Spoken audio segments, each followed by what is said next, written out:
Red dust swirled under the scorching sun. 5 figures in camouflage surged forward, the circle tightening. In just 28 seconds, each one fell, not from brute force, but from cold, precise locks. She stood still, breathing evenly, her left hand faintly trembling. From afar, the thump of Blackhawk rotors shredded the air, whipping the dust into a spiral. No one here knew why she had come, or what would be revealed after today. Sometimes the real test only begins when every gaze turns away. If you believe stories like this matter, stay with us. Subscribe and share HumanKind Stories so we can keep telling them together. The training field carried its distinct scent in the morning. Damp dust from last night's rain and cold metal tang from the barbed wire fence. Grace Delaney was there before the start time. She bent to pick up a stray water bottle near the marker cone, set it neatly back, and nudged it into perfect alignment with her boot. No one had told her to. But for Grace, order was the only way to keep herself calm. A trembling enlistment form had once sat in her hands last winter. The day she signed, she remembered her father, a general rarely showing emotion, saying, "Some battles are only won when you stay silent." At the time, Grace simply nodded. Now, in this unforgiving environment, she understood silence wasn't just discipline, but armor. Her mother had died in a military operation when Grace was 10. From then on, silence became a survival mechanism. She learned to listen rather than respond. In the eyes of her fellow trainees, that silence turned into an unsettling mystery. She passed Nolan, a tall, lanky recruit, adjusting the sling on his rifle. He had been the quietest in the group until he realized Grace was even quieter.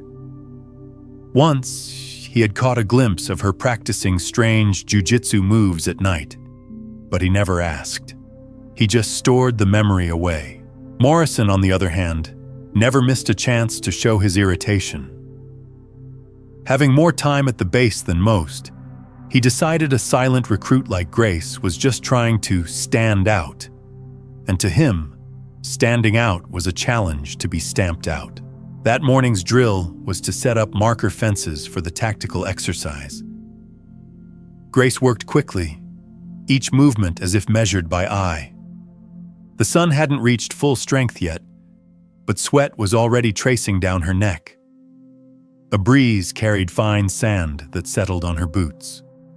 She didn't brush it off, just tightened her left wrist slightly, where an old injury still ached, and kept going. No one here knew that the pivots, sweeps, and balance work had been drilled into her body from sessions with her father in the backyard of their old home. He called them the steps of a survivor. Grace held them as her last private secret. When everyone else broke for water, she stayed behind to tidy up. Nolan lingered in the distance, watching. A question flickered through his mind.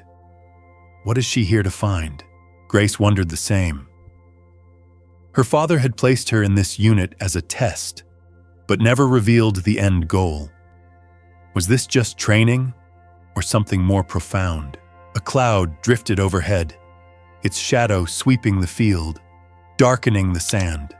Grace's eyes briefly met Nolan's, a flicker of unformed empathy, before she turned toward the equipment shed, where only her footsteps echoed on the concrete floor. In her head, the question repeated, will my father's plan succeed?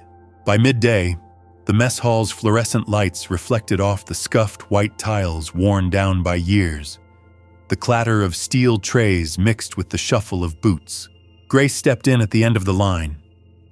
When she reached the serving counter, her boonie hat tilted slightly. Someone had just nudged her shoulder. She didn't need to look to know it was Morrison. He set his rice slightly off-center on his own tray. A silent jab. A voice spoke loud enough to cut through the noise. Someone here thinks they're a hero. Laughter erupted from a table near the window. Grace set her tray on an empty table, her face unreadable. Her fingers turned her spoon slowly, but her gaze never fell on her food. Across the room, Nolan watched. He knew Morrison had once been the center of attention here, but since Grace arrived, the man spent more energy targeting her than training.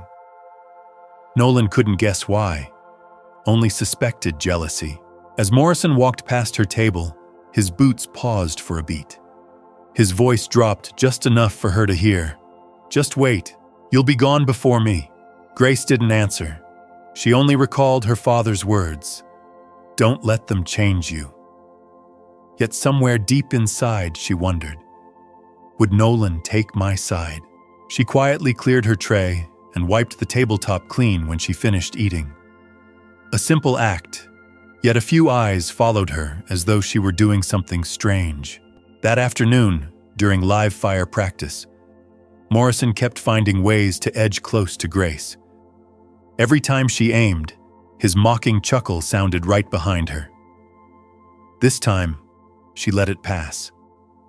Not a single reaction slipped past her silent facade. Nolan was different.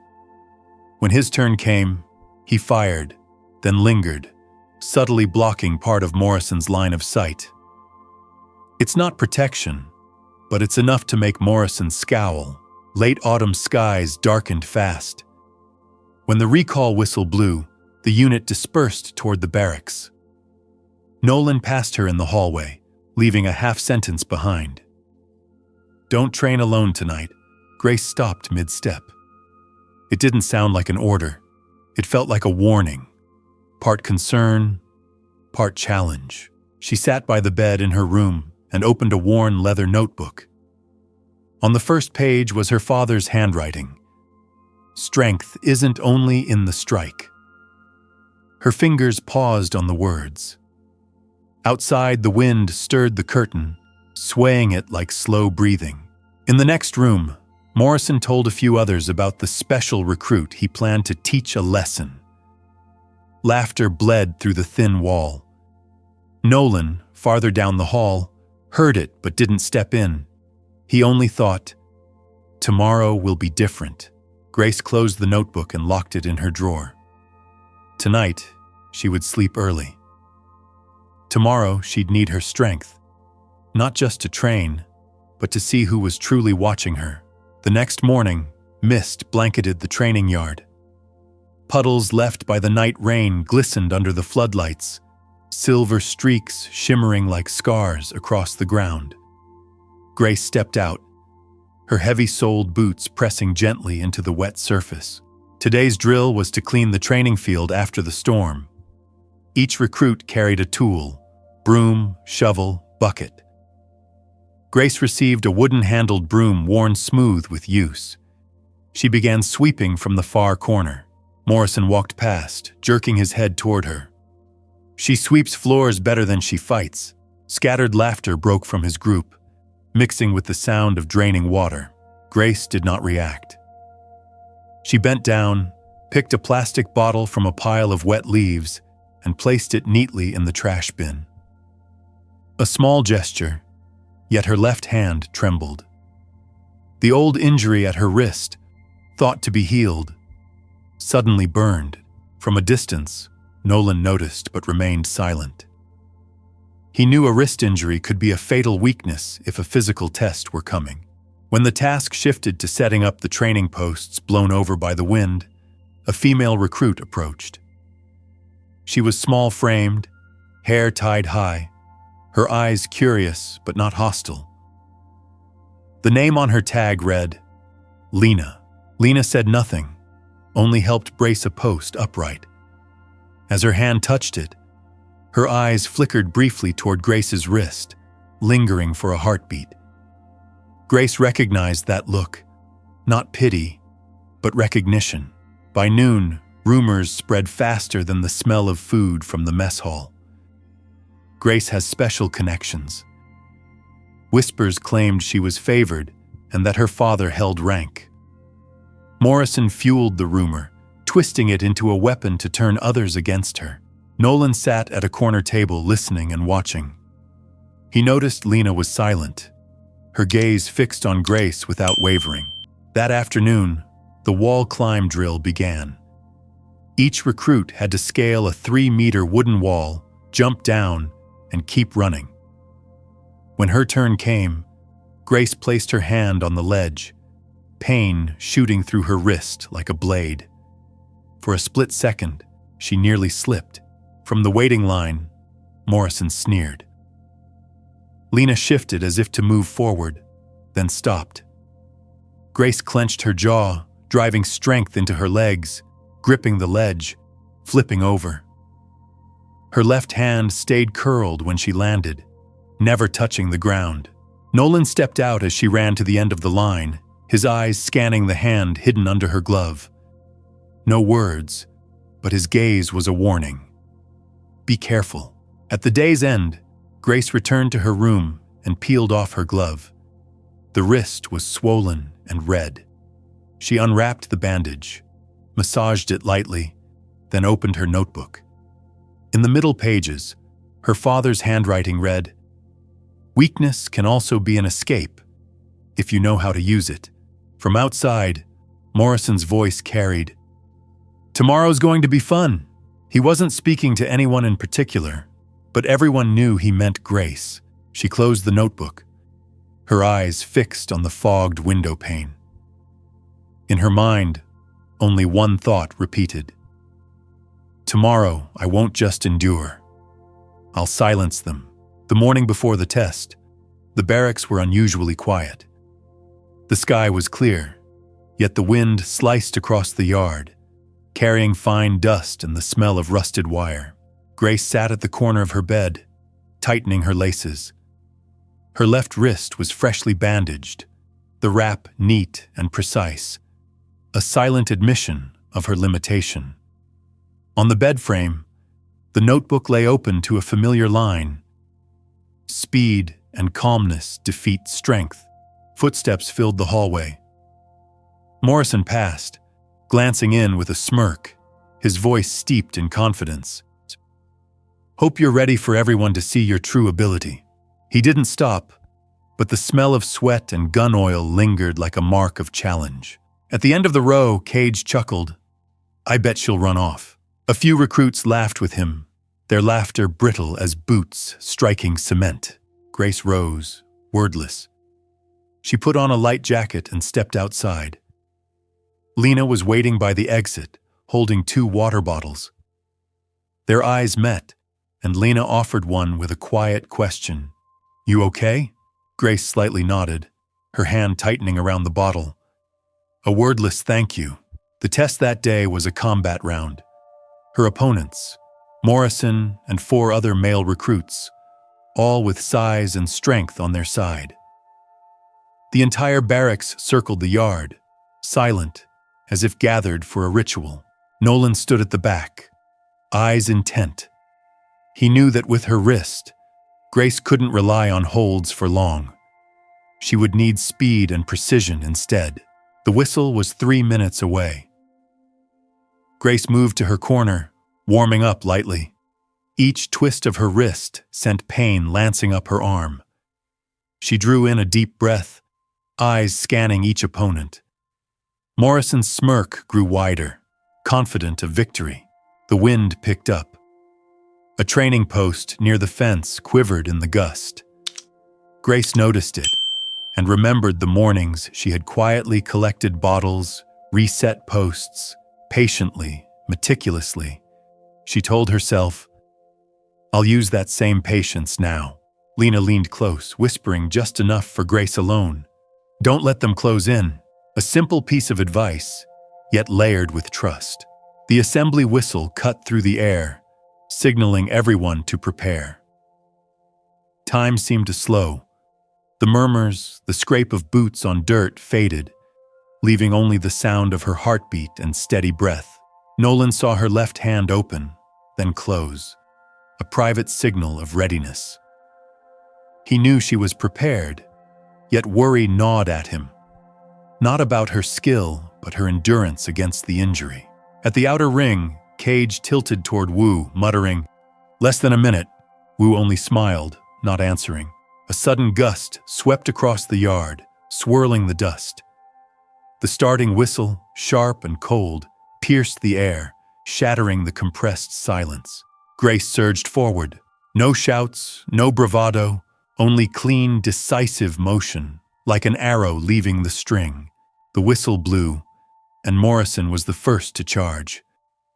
He poured his strength into a tackle meant to slam her down, but Grace shifted, pivoting her hips to slip away. Her right hand blocked the strike while her left, the white bandage stark against her skin, served only as a brace, never holding long. Another recruit came from the flank. Grace lowered her stance, pivoted on her heel, and swept his legs. A dry thud echoed as his body hit the ground.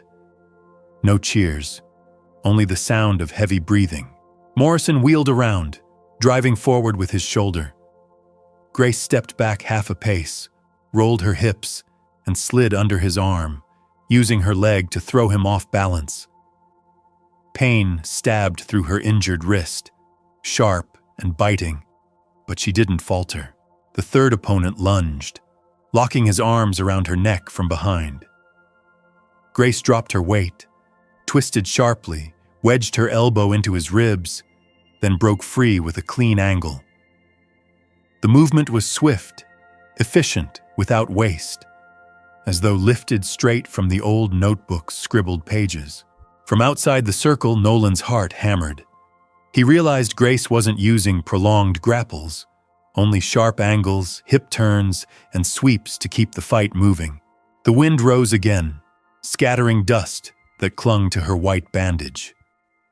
Morrison's breath was labored now. Grace seized the moment, driving into the opening and knocking one of the recruits out of the ring. But when her left foot landed, pain surged from her injured wrist, freezing her for an instant. Morrison saw the chance, crashing down with his full weight. In what seemed like the moment of collapse, Grace spun, sweeping his calf with her leg. His breath tore out as he staggered backwards. One more hip throw, and the fourth opponent hit the ground. Only Morrison remained.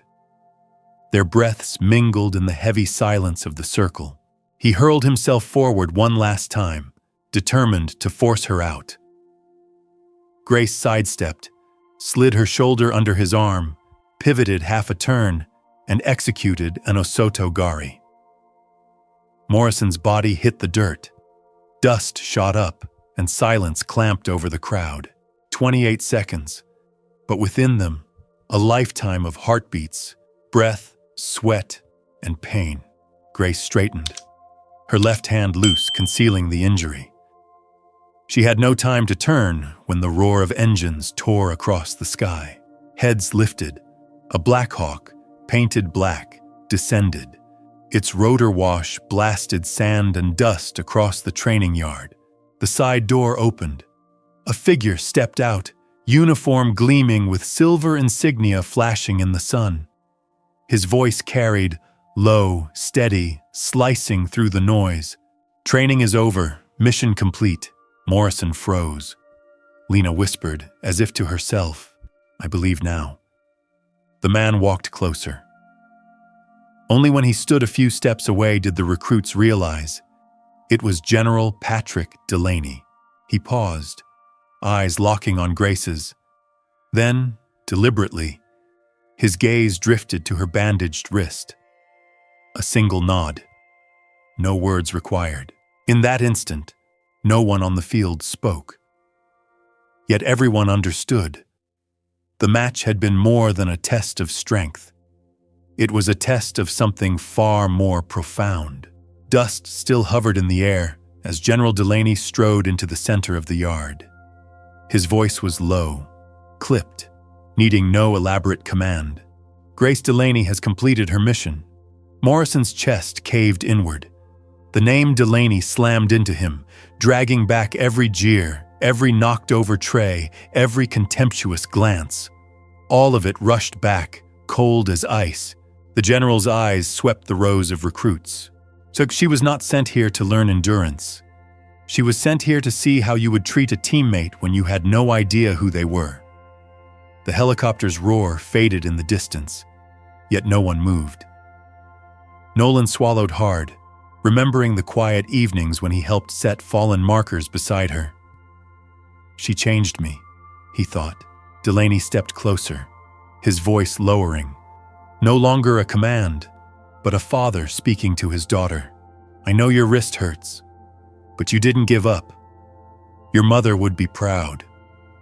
Grace bowed her head slightly, eyes calm. The pain in her wrist sank beneath another weight, one made of relief and something heavier. Morrison's throat burned.